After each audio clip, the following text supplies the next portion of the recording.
Paano maiwasan ang UTI? Ang UTI ay kadalasang mabilis gamutin pero madali rin itong manumbalik lalo na kung hindi ito napagtutuunan ng pansin.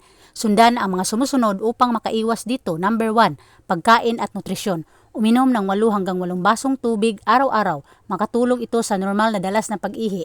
Kumain ng mga prutas at gulay na mataas sa antioxidants tulad ng ubas, kamatis, kalabasa at iba pa. At mga pagkaing mataas sa fiber tulad ng beans, cereals at wheat. Sunod, pag-ihi at paghugas. Ugaliing linisin ng maigi at maayos ang genital area, lalo na sa mga babae. Ang tamang pagpunas ay mula sa harap papunta sa ilalim. Importante ito lalo na pagkatapos dumumi upang maiwasang mapunta ang bakterya sa urethra.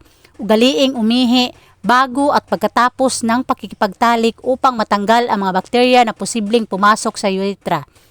Dalasan ang pagpalit ng napkin tuwing may buwanang dalaw. Iwasan ang paggamit ng mga matatapang na feminine wash.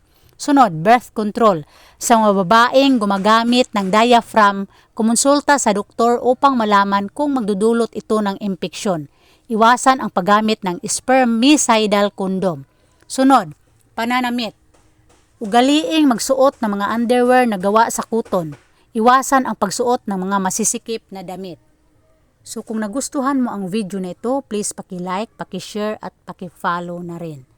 Thanks for watching.